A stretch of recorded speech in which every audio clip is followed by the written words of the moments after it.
இன்னைக்கு நம்ம the dark history of the reincarnated வில்லனஸோட எபிசோட் 11 தான் பார்க்க போறோம். இதுல போன எபிசோட்ல எப்படி முடிச்சிருப்பாங்க, இது மாதிரி லாஸ்டா அந்த காஃபின் வந்து திறந்து கிடக்கும். ஹீரோயின் அப்படியே அதிர்ச்சியா பார்த்துட்டு இருப்பாளா.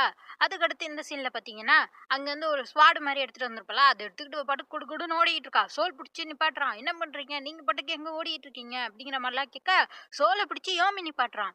அவன் என்ன பண்ணா உனக்கு என்ன அப்படிங்கிற மாதிரி சொல்ல, இல்ல அவங்க ஏதாச்சும் பண்ணிட போறாங்க, ஏதாச்சும் பிரச்சனை ஆயிர போகுது, அதனாலதான் அவங்க என்ன பண்றாங்கன்னு கேட்டேன் அப்படின்னு சொல்றப்ப அந்த யோமி சொல்றான், நீ ஒன்னும் அவ வந்து அவளை பாதுகாக்கணுங்கிறதுக்காக அவ என்ன நினைக்கிறா நீ தெரிஞ்சுக்க நினைக்கல. நீ வந்து ஒரு சாதாரண சர்வன்ட் தான். அந்த இடத்துலயே நீ இரு. அதோட நீ வெறும் பொம்மை மாதிரிதான் அப்படிங்கிற மாதிரிலாம் சொல்லிட்டு போயிடுறான். ஏன்னா இவன் வந்து கினஃபோர்டுக்காக தானே வேலை பார்க்கறான். அதனால யோமி இப்படிலாம் சொல்லிட்டு போயிடுறானா, சோலுக்கு ஒரே சோகமாயிரும். அதை பத்தியே யோசிச்சுட்டு இருப்பான். அப்படி இங்கே கட்டுறாங்க, நம்ம ஹீரோயின் பட்டுக்கு இங்கிட்டு குடுகுடுன்னு ஓடி வந்திருப்பாளா. பார்த்தா இந்த எல்ஃபோட வில்லேஜ்க்கு தான் வந்திருப்பா. அவங்க எல்லாருமே இப்போ மொத்தமா வேம்பையரா மாறிட்டாங்க. அப்படியே இவளை துரத்திக்கிட்டு வரா. இவ திருப்பி போட்டு அடிக்கிறா. நம்ம அடிச்சிடலான்னு பாக்குறா. அதே நேரத்துக்கு அந்த காக்குரா பையன், அந்த சின்ன பையன், அவனும் இங்க வந்துட்டான். அக்கா என்ன காப்பாத்துங்க அப்படின்னு சொல்லிட்டு அவனும் கத்திக்கிட்டு வரான். அதை பார்த்துக்கிட்டே இங்க ஒரு வேம்பையர் கிட்ட மாட்டிக்கிறா. அதே மாதிரி அங்க யாமி வந்துடுறான். யாமி வந்துட்டு அந்த பையலை பாத்துக்கிறான். அதே மாதிரி மேஜிக் பவர் வச்சு அந்த வேம்பையர்ஸ் அடிச்சிடுறான். அங்க சோலும் வந்துடுறான். அவனை அடிச்சு போட்டுறானா.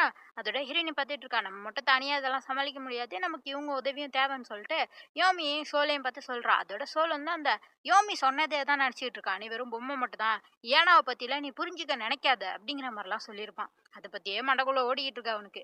அதோட நம்ம ஹீரோயினி கேட்கறா, இது மாதிரி அந்த காஃபின் பார்த்தோம்ல, அதுல இருந்து வெளில வந்தது வேம்பயர், அதுதான் இவங்க எல்லாருமே அட்டாக் பண்ணிருக்கு. அப்படியே அக்கா இருக்க டவுனுக்கும் அதுங்க போனாலும் போயிரும். அதனால நம்ம இங்கேயே வச்சு அந்த வேம்பயர் ஹெட்டை முடிச்சிடணும். அதுக்கு உங்க உதவி எனக்கு தேவை அப்படிங்கிற மாதிரி ரெண்டு பேர்ட்டையும் சொல்ல, ரெண்டு பேருமே உதவி செய்யறன்னு ஒத்துக்குறாங்க. சரின்னு சொல்லிட்டு இவங்க பாட்டுக்கு அந்த சிட்டிக்குள்ள இன்னும் உள்ள போயிட்டு இருக்காங்க.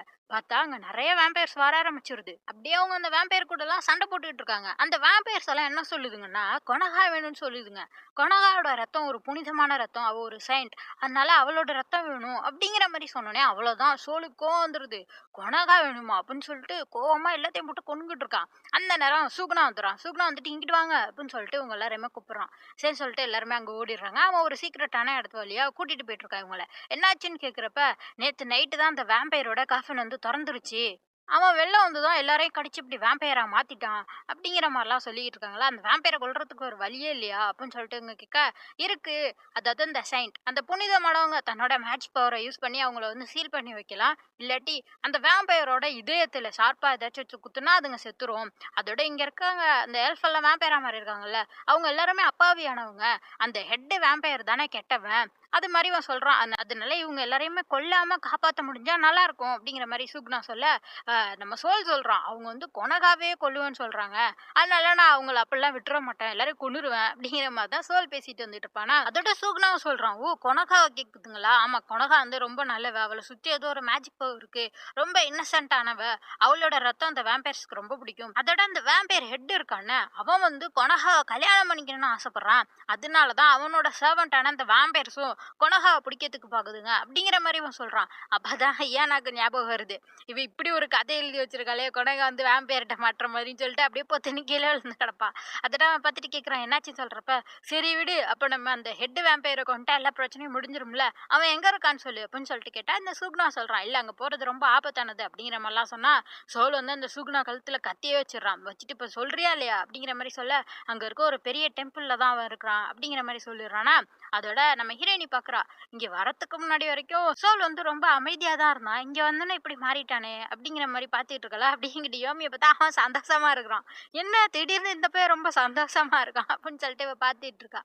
அப்படியே அந்த சுகுணா இவங்க எல்லாரையுமே கூட்டிட்டு போயிட்டு இருக்கான். அங்க ஒரு சர்ச் இருக்கு, அதுல சில பேர் இருக்கிறாங்க உயிர் பொழைச்சவங்க அப்படின்னு சொல்லிட்டு கூட்டு போயிட்டு அப்படியே என்னாட்ட சொல்லிட்டு இருக்கான், நீங்க ரொம்ப ஸ்ட்ராங்கு, உங்க கூட இருக்கவங்க எல்லாருமே ரொம்ப ஸ்ட்ராங்கா இருக்கீங்க அப்படிங்கிற மாதிரி சொல்ல. ஏன்னா இங்க வந்து அந்த வேம்பயர்ஸ் எல்லாரையும் கடிக்கிறப்ப இவன் பார்த்துட்டு தான் இருந்தான், நான் யாரையுமே என்னால காப்பாற்ற முடியல, நான் ஒரு சரியான கோலை. அதோட அந்த ஹியூமன் வில்லேஜ்ல நான் எப்படி அடிபட்டு கடந்தேன்னு தெரியல, ஏன்னா போன எபிசோட்ல இவங்க காப்பாத்திருப்பாங்களா, அதை பத்தி சொல்றான். அப்படியே ஏன்னா பார்த்துட்டு இருக்கா, ஏன் இப்படிலாம் யோசிக்கிற, நீ இருக்கிறதுக்கும் ஒரு அர்த்தம் இருக்கு, நீ இப்ப இங்க இருக்கிறதுனாலதான் அந்த டெம்பிளை பத்தியும் இங்க இருக்க மக்களை பத்தியோ இதை பத்தி எல்லாத்தையுமே எங்கள்கிட்ட சொல்ற அப்படிங்கிற மாதிரி இவ பட்டுக்கு அப்படியே சந்தோஷமா சொல்ல, அதை அந்த பையன் ஒரு மாதிரி பார்த்துட்டே இருக்கான். ஏன்னா யோசிச்சுட்டு இருக்காளா. அப்படியே டக்குன்னு வந்து யானாவோட கழுத்தை கடிச்சிருவானா. பார்த்தா சிவகுணா எல்லாத்துலயுமே கெட்டவனா தான் இருப்பான் போல. இந்த பையன் கோழையா இருக்கிறதுனால என்ன பண்ணிட்டான், அவன் வேணுக்குன்னு வேம்பயரா மாறிட்டானா. அதான் சொல்லிட்டு இருக்கான். இப்ப நான் வந்து ரொம்ப ஸ்ட்ராங்கா இருப்பேனே, பலசாலியா இருப்பேனே, அதனால தான் அவங்க கூட சேர்ந்துக்கிட்டேன். அதோட ஐயானா நீ இங்கேயே வெயிட் பண்ணு, அப்பதான் உன்னை வச்சு உங்க அக்காவை வர வைக்க முடியும் அப்படிங்கிற மாதிரி சொல்லிட்டு அங்கிட்டு யோமியை அடிச்சு பறக்க விட்டுட்டு இவங்க 2 பேரையும் இங்கேயே வச்சு கதவை சாத்தி உள்ளதான் சோல் இருப்பான். மேஜிக்கை வச்சு ஒரு லாக்கும் போட்டுட்டு அந்த பையப்பட்டுக்கு அங்க வந்து கிளம்பி போயிடுறான். இங்கேயா யோமி வந்து அப்படியே அடிபட்டு கொஞ்சம் இப்பதான் எந்திரிக்கிறான். அங்க மேஜிக் லாக் போட்டிருக்கு. சரி அதை எப்படியாச்சும் அன்லாக் பண்ணலாம்னு சொல்லிட்டு அவன் மேஜிக் பவரை யூஸ் பண்ணிட்டு இருக்கப்ப அவனுக்கு ஏதோ ஆயிருது அங்க. அப்படி இங்கிட்டு காட்டுறாங்க உள்ள. சோலும் நம்ம ஏனா மட்டும் தான் மாட்டிட்டு இருக்காங்களா. ஏனா பார்த்துட்டு இருக்கா, ஐயோ அவங்களுக்கு என்னாச்சுன்னு சொல்லிட்டு அப்படியே சோல் பக்கத்துல இருப்ப இவ கத்திட்டு வர்றா. என்ன வேற வேம்பயர் கடிச்சிட்டான், நான் எப்ப வேணா வேம்பயரா மாறலாம், ஒன்னு நான் பட்டு கடிச்சிட்டேன்னா அதனால என்கிட்ட இருந்து தள்ளியே இரு, அந்த யோமியை அந்த பையனை நீ பாத்துக்கோ அப்படிங்கிற மாதிரிலாம் இவன் சொல்லிட்டு இருக்கா. அப்படியே சோல் யோசிச்சுட்டு இருக்கான். நம்ம வந்து பாத்துக்க வேண்டியது கொனகா, அதாவது அந்த அக்காவை தானே அப்படின்னு சொல்லிட்டு ஏனா ஒரு மாதிரி பார்த்துட்டு இருக்கான். கொன்னுருவான் போல. ஏனாவா இங்கிட்டு நின்று யோசிச்சுட்டு இருக்கா, நான் பாட்டுக்கு வேம்பயரா தான் ஆயிர போறேன், அதோட சோல் என்ன கொண்டு போடுவான், வேம்பயர் ஆயிட்டா நான் சாகவும் கூடாது, எப்படியாச்சும் தப்பிக்கணுமேன்னு சொல்லிட்டு அங்கேருந்து ஒரு ஸ்வாடை தூக்கிட்டு வந்தால அதுதான் சுத்தி சுத்தி பார்த்துக்கிட்டு இருக்கா. உள்ள எதுவும் இருக்குமா அப்படின்னு சொல்லிட்டு அவ பாட்டுக்கு கழுத்துக்கிட்ட கொண்டு போறாளா. சோல் அதை பாக்குறப்ப அவ தன்னைத்தானே குத்திக்க போற மாதிரி இருக்கு. என்ன பண்ண நினைச்ச அப்படின்னு சொல்லிட்டு சோல் எல்லாத்தையும் பிடிச்சி தள்ளி விட்டு அவளை பிடிச்சிக்கிறான். அவ பார்த்துட்டு இருக்கா, ஐயோ ஓட போறோம்னு நினைச்சு நம்மள இப்படி பிடிச்சிட்டான் போலயே அப்படின்னு சொல்லிட்டு அவ பயந்து போய் பார்த்துட்டு இருக்கா. அதோட இவளுக்கு ஒரு மாதிரி ஆகுது, எனக்கு ஏதோ ரத்த ஓட வருது அப்படிங்கிற மாதிரி சொல்றா. அப்படியே எங்கிட்டு காட்டுறாங்க, அந்த சுக்னா வந்துட்டு வேம்பையர் கிங்கு கிட்ட தான் சொல்லிட்டு இருக்கான். இது மாதிரி அந்த தங்கச்சி பொண்ணை பிடிச்சி வச்சுட்டேன் ஏன்னா அவளை வச்சு அந்த அக்காவான கொனகாவை நம்ம பிடிச்சிடலாம் அப்படிங்கிற மாதிரி இவன் சொன்னோன்னே அவன் பார்த்துட்டு இருக்கான். அதோட கொனகாவுக்கும் நம்ம ஏனாவுக்கும் ஒரே ரத்தம் தான். ஆனா பாத்தீங்கன்னா அக்காவோட ரத்தம் புனிதமானது, தங்கச்சி ரத்தம் ஏனாவோட ரத்தம் சுத்தமே இல்லாதது அப்படின்னு சொல்லிட்டு அந்த வேம்பையர் கிங் சொல்லிட்டு இருக்கானா. அதோட சரி அந்த ஏனாவை நான் நேர்ல போய் பார்க்க போறேன் அப்படின்னு சொல்லிட்டு இந்த வேம்பையர் கிங்கும் கிளம்புறான். அப்படியே இங்கிட்டு காட்டுறாங்க, நம்ம ஹியானாவா எனக்கு எது ரொம்ப முக்கியம் தெரிஞ்சிருச்சு சோல், அது கொனகாவோட ரத்தம் அப்படிங்கிற மாதிரி சொல்லிட்டு இருக்கா. அப்படி எந்த எபிசோட் முடியுது. அடுத்த எபிசோட்ல தான் என்ன நடக்க போகுதுன்னு தெரியும். அடுத்த எபிசோட் அடுத்த திங்கட்கிழமை வந்துடும். அதுக்கு மறக்காம சேனலை சப்ஸ்கிரைப் பண்ணிக்கோங்க. பை.